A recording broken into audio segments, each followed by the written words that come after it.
5 महीने में 92 करोड़ रुपए, 3 साल पुराने रिकॉर्ड के टूटने से घबराए निवेशक। भारत के शेयर बाजार में गिरावट का दौर लगातार जारी है। आंकड़ों से ही बात करें तो 1 अरब लोगों के पास उपभोक्ता सामान खरीदने की क्षमता नहीं है। यहाँ समझने वाली बात है कि बीते 10 साल में मोदी सरकार ने क्या किया कि भारत की जनता के हाथ से पूंजी गायब हो गई। क्या नोटबंदी का असर भी अभी तक जारी है, जिससे कि हर दिन बाजार नीचे जा रहा है?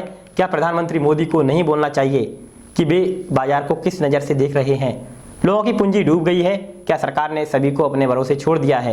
शेयर बाजार के निवेशक और आम लोगों के मन में यह भी सवाल उठ रहा है कि सरकार बाजार में गिरावट को देखती रहेगी या कुछ राहत देने का कार्य करेगी।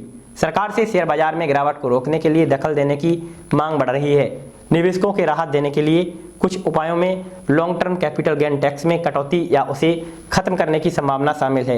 इसके अलावा सिक्योरिटी ट्रांजैक्शन टैक्स को कम करने या खत्म करने की मांग भी फिर से उठी है। हालांकि सरकारी सूत्रों ने मनी कंट्रोल को बताया है कि सरकार वेट एंड वॉच मोड में है और किसी भी तत्कालिक दखल की योजना नहीं है।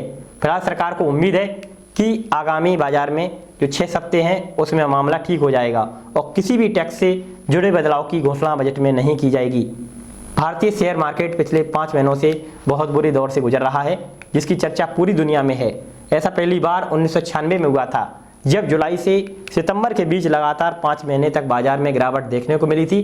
बीते 5 महीने के दौरान निफ्टी ने 12.65% और सेंसेक्स में 11.54% तक की गिरावट दर्ज की।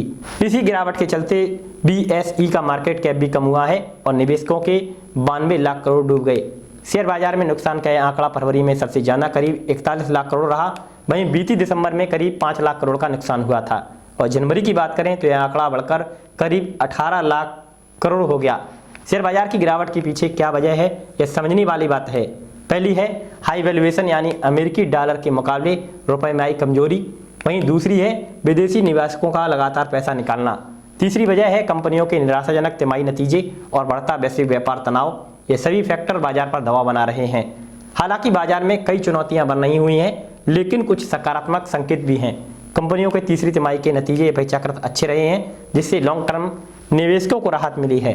अगर व्यापार वैश्विक की बात करें तो तनाव कम होता है और RBI के नीतिगत फैसले प्रभावी साबित होते हैं तो बाजार में स्थिरता आने की संभावना है। वहीं विशेषज्ञों का मानना है कि इस समय निवेशकों को सतर्क रहने की जरूरत है और उन्हें IT, फार्मा और FMGC जैसे डिफेंसिव सेक्टर्स में निवेश करने पर विचार करना चाहिए। दोस्तों, कहीं ऐसा तो नहीं है भारत में मंदी का दौर आने वाला है।